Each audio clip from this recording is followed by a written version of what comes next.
धरणीपुर एक छोटा सा गांव था, खेतों, तालाबों और मिट्टी की खुशबू से भरा हुआ। यहाँ का हर इंसान अपनी जिंदगी में कुछ न कुछ झेल रहा था, पर कोई खुलकर कह नहीं पाता था। इसी गांव में रहता था एक साधारण किसान, विक्रम। विक्रम के पास जमीन थी, पर उतनी नहीं कि ऐश कर सके और उतनी भी नहीं कि भूख मिटाने का डर खत्म हो जाए। उसके परिवार में एक बीमार माँ, 2 छोटे बच्चे और एक गुजर चुकी पत्नी की यादें थी। वो हर दिन सूरज उगने से पहले उठता, बैल की जोड़ी लेकर खेत पर जाता और मिट्टी से लड़ता, कभी पानी के लिए, कभी कीड़े मकोड़ों से, तो कभी उस आसमान से जो कभी बरसता नहीं था। एक साल सब कुछ तबाह हो गया। बारिश आई ही नहीं, फसल सूख गई और बैंक ने कर्ज के लिए नोटिस भेज दिया।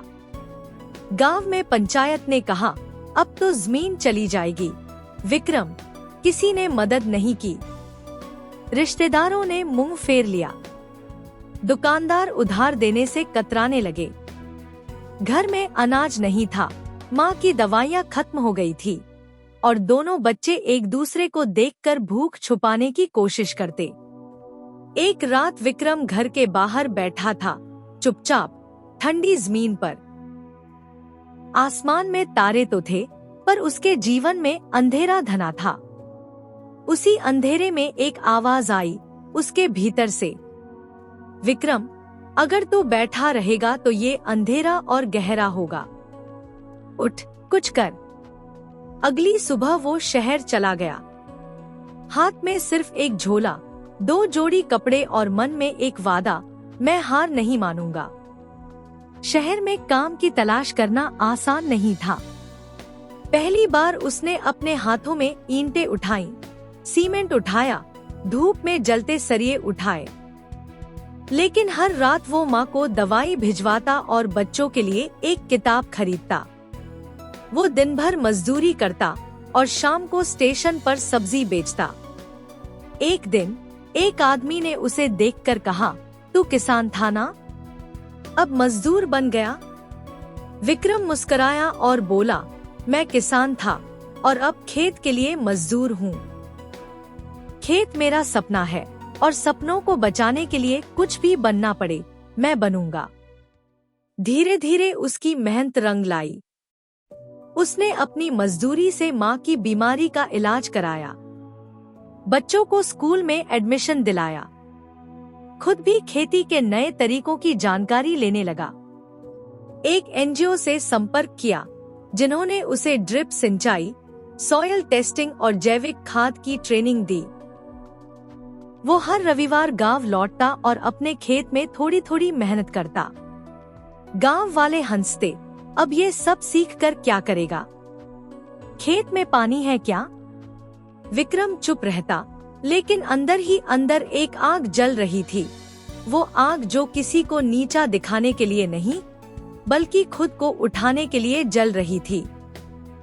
2 साल बीत गए। विक्रम ने जो पैसे जोड़े थे, उससे खेत में बोरवेल खुदवाया, खुद ही पाइपलाइन बिछाई। अगले मानसून से पहले ही उसका खेत तैयार था, ड्रिप सिस्टम से, जैविक खाद से। और फिर उस साल बारिश आई, वक्त पर, भरपूर।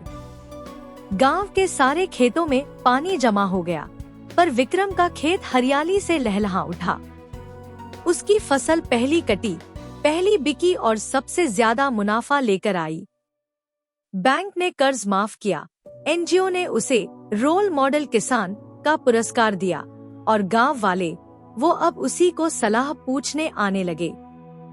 एक दिन उसी आदमी ने, जिसने कभी ताना मारा था, आकर पूछा, विक्रम भाई, इतना सब कैसे किया? मुश्किल वक्त में तो लोग टूट जाते हैं, तुम कैसे बचे? विक्रम मुस्कुराया और बोला, मुश्किल वक्त में लोग 2 चीजें करते हैं, या तो भाग जाते हैं या खुद को बदल लेते हैं। मैंने खुद को बदलने का रास्ता चुना। मैंने अपने हालात को नहीं, अपने इरादों को मजबूत किया। उसने आगे कहा, जिंदगी जब तुम्हें गिराए तो गिरो, पर उठने के लिए गिरो। आंसू आना गलत नहीं है, पर रोते रोते रुक जाना गलत है। लोगों की बातें कभी कम नहीं होंगी, लेकिन उनका जवाब तुम्हारी कामयाबी देती है। आज विक्रम गांव के स्कूल में हर रविवार बच्चों को पढ़ाता है। वो उन्हें सिर्फ किताबें नहीं, जीवन की सच्चाई सिखाता है। अगर अंधेरा है तो रोशनी भी कहीं ना कहीं जरूर होगी, बस तुम उस रोशनी की तरफ चलना मत छोड़ो। अब उसका बेटा इंजीनियरिंग की पढ़ाई कर रहा है, बेटी यूपीएससी की तैयारी कर रही है और माँ हर सुबह तुलसी के पौधे में पानी देकर कहती है, हे प्रभु, मेरे बेटे की तरह हर घर में हिम्मत देना, क्योंकि मेहनत की पूजा सबसे बड़ी पूजा है। सीख। मुश्किल वक्त हर किसी की जिंदगी में आता है। वो बताने नहीं, आजमाने आता है कि तुम अंदर से कितने मजबूत हो। अगर तुम हिम्मत नहीं हारते तो रास्ता जरूर बनता है। सिर्फ सोचो मत, चलो और चलते रहो, चाहे रास्ता कितना भी मुश्किल क्यों न हो।